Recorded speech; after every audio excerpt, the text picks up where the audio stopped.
Guys. Alright, everyone, this is my Supergirl movie review.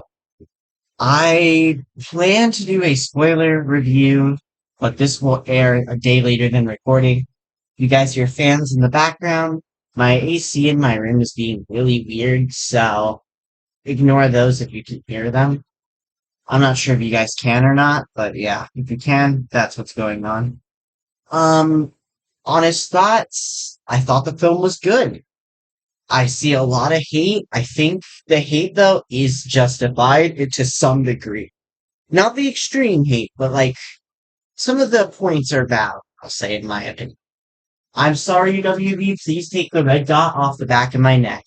Continuing, um, my honest thoughts are that it feels I do agree with a lot of people. It feels very much like Guardians of the Galaxy, DC's Guardians. And I can see why people are a little frustrated. I think the hate though was a bit much, but that's just me. I will say Lobo is perfect. I have no complaints about Lobo. The acting is great. There's no complaints really about the acting.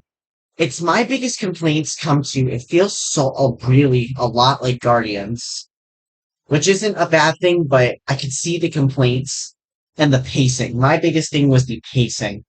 So my biggest issue I had with the film is that I felt like the pacing was a bit abysmal. It was really fast in some parts, and then when you get to these flashbacks that are explaining their past and stuff, it is like some of the slowest parts of the film, which I get flashbacks are meant to slow down. But like it took majority I felt like it took most of the runtime was just the flashbacks. And we didn't really get enough time with everyone, in my opinion. I thought the villain was mid. I thought everything else I have divided opinions on the film. But overall, I think it's a good film. If you guys want to go see it, I'd recommend it personally. But I do think it is a flawed film.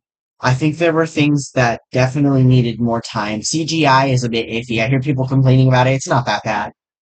But it definitely is not the greatest. I still think Superman is the best DCU film. I'm hyped for Clayface. But honest thoughts, this is straight out of the theater. I think WB in my theater for early previews. I'm divided. I think it's a good film. I don't think it's as bad as people are saying, but I do think it is extremely flawed.